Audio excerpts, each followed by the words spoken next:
कितने भी बड़े हो जाए, लेकिन स्कूल लाइफ के वो दिन हमेशा याद रह जाते हैं।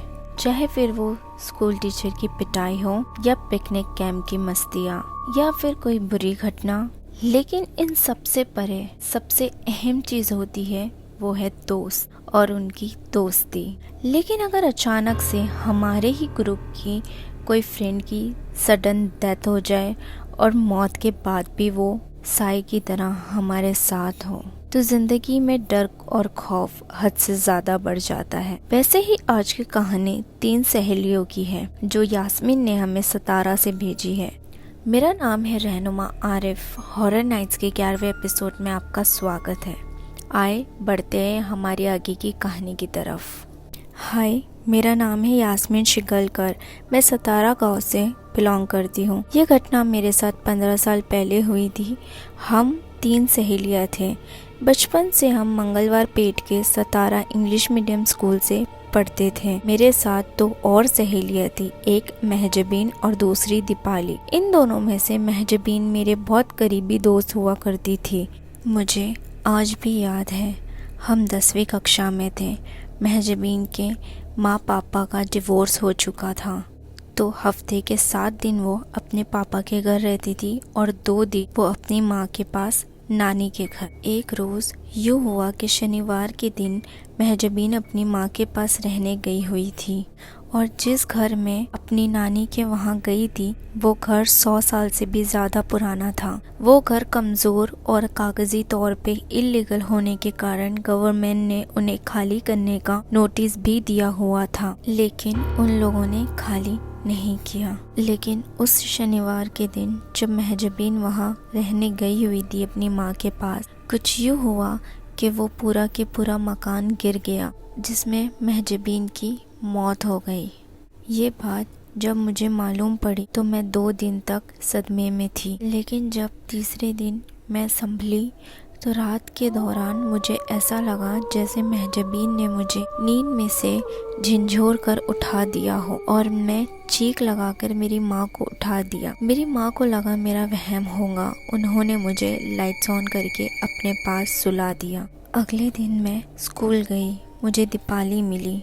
मैं दीपाली से कल रात की सारी बात बता दी, तो दीपाली ने भी यही कहा कि शायद वो मेरा वहम होगा। तो वह दिन एक लेक्चर में मैं और दीपाली वॉशरूम गए हुए थे। मैं पहले अंदर गई थी और दीपाली मेरा बाहर वेट कर रही थी। अचानक से मुझे अंदर दीपाली की आवाज़ सुनाई दी। मैं बहुत डर गई थी और डर के मैं जब बाहर निकली तो मैंने वहाँ देखा कि दीपाली काफ़ी डरी हुई थी और सहम के वो एक जगह बैठ गई। मेरे लाख पूछने के बाद दीपाली ने कहा कि उसने वहाँ महजबीन को देखा, कोई बुक लेके वो खड़ी थी। ये कहकर दीपाली वहाँ से चली गई और मैं वहाँ सोच में पड़ गई और हाथ मुंह धोने लगी। तब अचानक मेरी नज़र शीशे में पड़ी तो मैंने देखा वहाँ महजबीन मुझे देखकर रो रही थी और आगे बढ़ते हुए मुझे कह रही थी, ये बुक तुम्हारी, तुम अपने पास रख लो। मैं वहीं बेहोश हो गई। जब मेरी आँख खुली तो मैं प्रिंसिपल की ऑफिस में थी और वही बुक मेरे बाजू में पड़ी हुई थी। मैं रोने लगी और पूछा, ये बुक तो उतने में प्यून ने कहा, वो बुक जहाँ बेहोश हुई थी वहीं से हमें मिली है। मैंने प्रिंसिपल और टीचर से सब बताया और उतने में दीपाली आ गई और दीपाली ने वही टाइम अपना भी हादसा उन्हें बता दिया।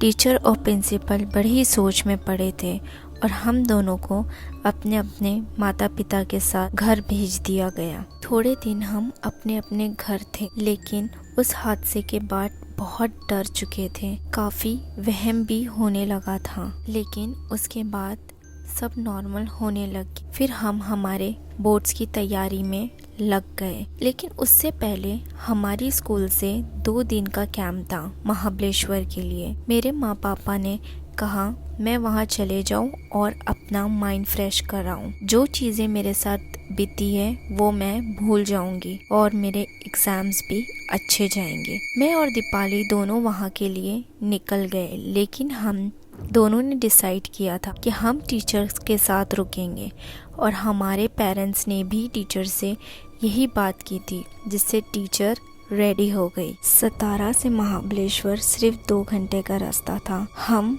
2 घंटे में पहुंच गए थे। हमारा पहला दिन था।